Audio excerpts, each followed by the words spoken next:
Welcome to the Compact Mysteries podcast from compactmysteries.com, the show where we try to unravel a different bite-sized mystery each week, from baffling disappearances and strange objects to unexplained events and mysterious places. This is episode 64, The Disappearance of Agatha Christie. On the evening of the 3rd of December 1926, Agatha Christie did something that at the time seemed entirely unremarkable. She left her home in Berkshire, kissed her 7-year-old daughter Rosalind goodbye, and drove off in her Morris Cowley. No dramatic farewell, no cryptic note on the mantelpiece, just an author heading out into the winter night. By the following morning, that ordinary departure had become the opening line of one of the strangest real-life mysteries in British literary history. Christie's life at the time was far from serene. Earlier that year, her mother, Clarissa, had died, a loss that hit her deeply. Grief lingered in the background, heavy and unresolved. At the same time, her marriage to Archibald Christie was collapsing. He had confessed to being in love with another woman and wanted a divorce. For a writer whose professional success depended on order, logic, and tidy conclusions, her personal life was unraveling in ways no detective could fix. When Christie failed to return home that night, concern grew quickly. Her car was discovered the next day at Newlands Corner in Surrey, abandoned near a chalk quarry. Inside were her fur coat and driving licence. The position of the vehicle raised immediate fears that she might have taken her own life. The press seized on the story with glee. A famous crime writer disappearing under suspicious circumstances was too perfect a narrative to resist. Yet at this early stage, nothing suggested a grand plan. There was no evidence of careful preparation, no witnesses reporting unusual behaviour beforehand. Friends later recalled that Christie had seemed tired and distressed but not irrational. If this was the opening move of an elaborate stunt, it was remarkably understated. That quietness is what makes the disappearance so unsettling. There was no dramatic inciting incident, no final argument witnessed, no obvious trigger in the hours before she left. One moment she was simply Agatha Christie, wife, mother, novelist. The next, she was gone. In hindsight, the silence of that departure feels almost deliberate. The lack of spectacle allowed imagination to rush in and fill the gaps.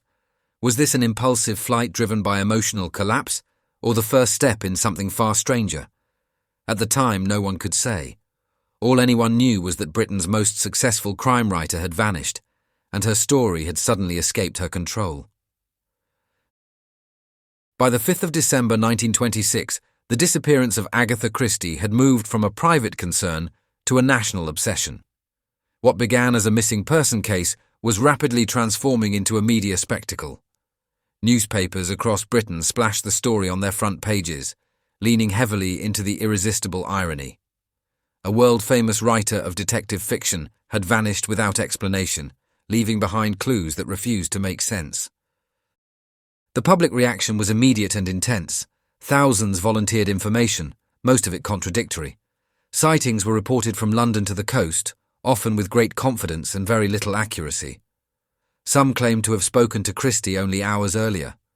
Others insisted they had seen her boarding trains, wandering rural lanes, or checking into small boarding houses under assumed names. Each report added noise rather than clarity. The police response scaled up just as quickly. More than 1,000 officers were involved in the search, along with soldiers, dogs, and aircraft. It was one of the largest manhunts Britain had ever seen in peacetime. Searchers combed woodland, lakes, and abandoned buildings around Newlands Corner, convinced the answer lay close to where the car had been found. The quarry in particular loomed large in the public imagination, feeding grim speculation about suicide. The press did little to restrain itself. Headlines swung wildly between sympathy and suspicion.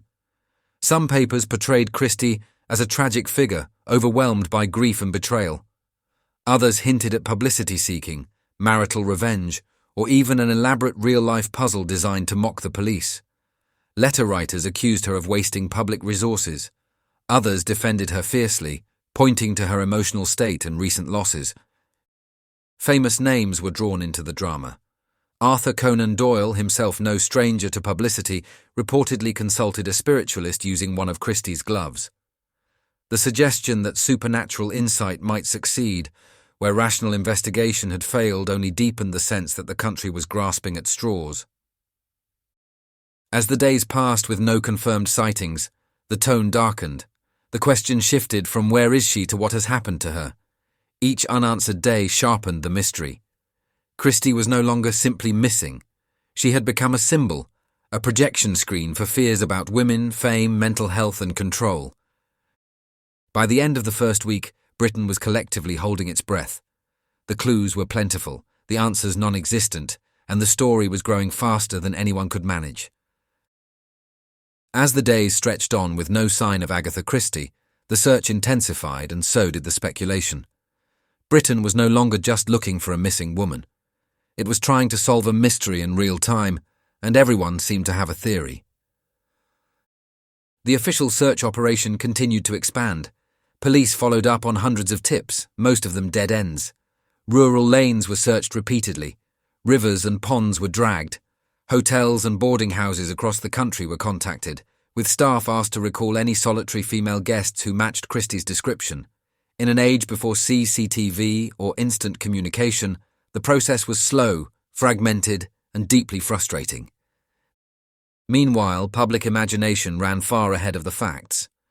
As well as the suicide theory, some argued that she had staged her disappearance deliberately to punish her husband or embarrass him publicly. Some believed she had suffered a breakdown and wandered off in a state of amnesia. Others, perhaps inspired by her fiction, insisted she was playing an elaborate game, testing whether the nation's detectives could match those in her novels. The newspapers fed every possibility. Editorials debated Christie's character as if she were a fictional suspect.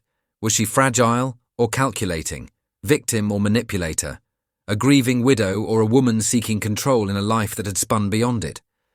Each paper seemed to choose its own version of her and stuck to it stubbornly. Class and gender assumptions played a role too. A respectable middle-class woman disappearing alone was still deeply unsettling in 1920s Britain. The idea that she might choose to vanish rather than be forced challenged expectations. That discomfort seeped into the coverage, often disguised as moral judgment. Rumours multiplied faster than they could be dismissed. She was supposedly spotted in France, in Yorkshire, on a train to Scotland. None were confirmed. Each false lead briefly reignited hope before collapsing into disappointment. The search had become as much about managing public hysteria as finding the missing author. By this point, the case was no longer just about Agatha Christie. It had become a national mirror, reflecting anxieties about fame, privacy, marriage, and mental strain. The more people speculated, the harder the truth seemed to reach. Somewhere beneath the noise was a real woman, but the country was now chasing shadows of its own making. On the 14th of December 1926, after 11 days of confusion, speculation and increasingly wild headlines, the mystery of Agatha Christie took a sharp and unexpected turn. She was found alive and well in Harrogate, a spa town in North Yorkshire, quietly staying at the Swan Hydropathic Hotel. Not hiding in the wilderness, not abroad, not dead at the bottom of a quarry, just checking in, eating meals, and attending dances. Christie had registered under the name Teresa Neal, a detail that immediately set tongues wagging. Neal happened to be the surname of her husband's lover, a coincidence so on the nose it felt almost fictional. Whether this was deliberate, subconscious, or simply unfortunate has been debated ever since, but it ensured the story did not neatly resolve itself upon her discovery.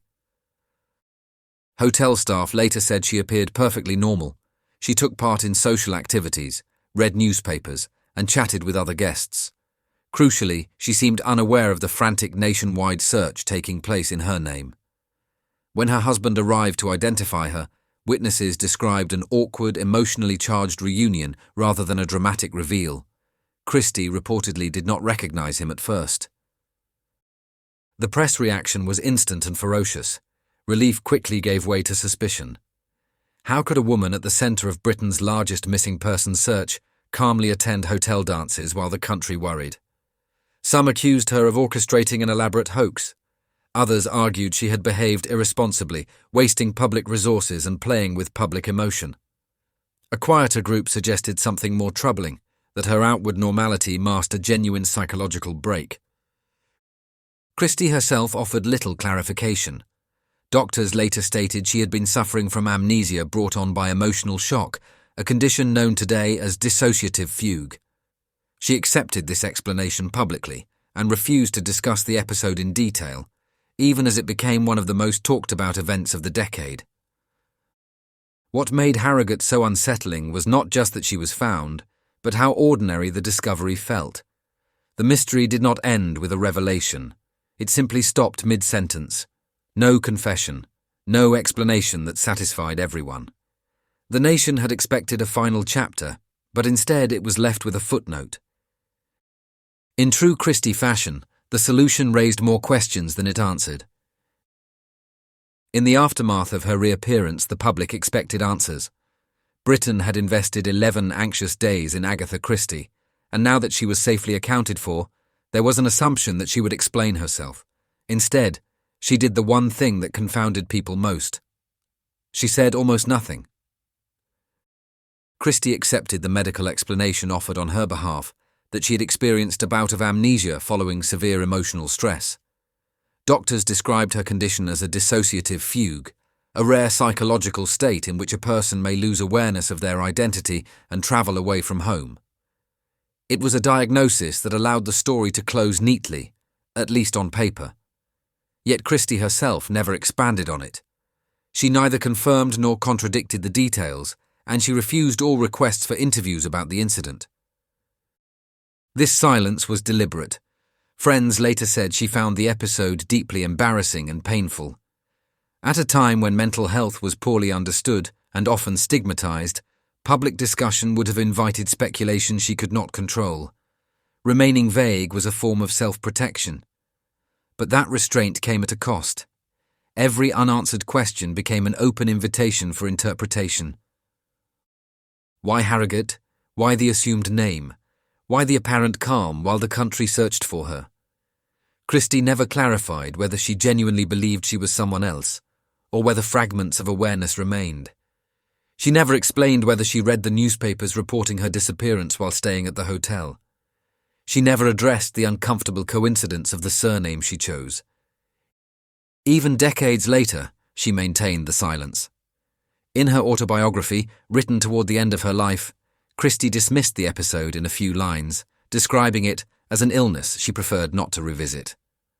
For a woman who made her career from dissecting human behavior, motives, and secrets, this refusal to examine her own most famous mystery feels striking. That absence of explanation has shaped how the disappearance is remembered. Without a definitive account, the event exists in a grey area between breakdown, escape, and performance. Each generation reinterprets it according to its own understanding of trauma, gender expectations, and celebrity. Christie solved countless fictional mysteries with elegant precision. In real life, she left one deliberately unresolved. And perhaps that was the point. By refusing to provide a final answer, she reclaimed control of a story that had spiraled beyond her, ensuring that the truth, whatever it was, remained hers alone. Nearly a century later, the disappearance of Agatha Christie still resists tidy classification. Was it a calculated act, an emotional collapse, or something that sits uncomfortably between the two? The persistence of the mystery lies not in missing evidence, but in how plausibly each explanation fits the known facts. The argument for a genuine breakdown is compelling. Christie was under extraordinary strain. She was grieving her mother, facing the collapse of her marriage, and shouldering the pressure of sudden literary fame. Dissociative fugue, while rare, is a recognized response to acute emotional trauma. Her apparent lack of awareness in Harrogate, her failure to recognize her husband, and her later reluctance to discuss the event all align with someone who experienced a psychological rupture rather than a carefully planned scheme. Yet the alternative refuses to disappear. Certain details feel too pointed to ignore. Choosing the surname of her husband's lover, selecting a busy spa town rather than somewhere remote, remaining in plain sight while newspapers carried her photograph daily. These elements suggest, at the very least, subconscious intention. Even if Christie was not fully aware of what she was doing, her actions carried symbolic weight. Some historians argue the episode functioned as a form of escape rather than deception. Not a hoax designed to fool the public, but a temporary withdrawal from a life that had become unbearable. In this reading, the disappearance was neither performance nor illness, but a wordless protest, a refusal to participate, for a brief moment, in the roles expected of her. What complicates matters is Christie's profession. As a crime writer, she understood how narratives are constructed and consumed.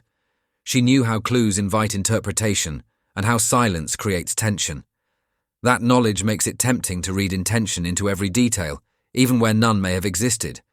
But real life does not follow the rules of fiction, and trauma does not obey narrative logic. Perhaps the most honest conclusion is also the least satisfying.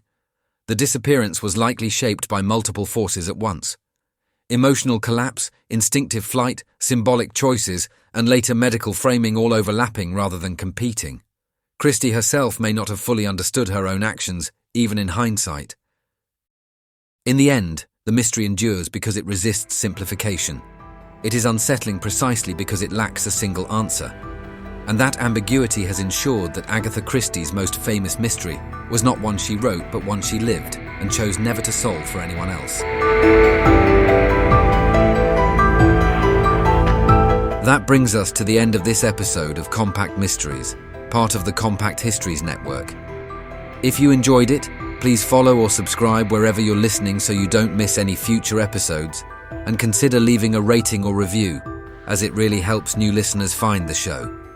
You can find more episodes at compactmysteries.com, where you can also explore our other podcasts covering biographies, history, disasters, warfare, and true crime. You can also follow us on Facebook, Instagram, and Pinterest. Finally, please consider supporting the show directly by buying us a coffee. Head on over to compacthistories.com/mysteriescoffee to see how. Thanks for listening, and I'll see you next time.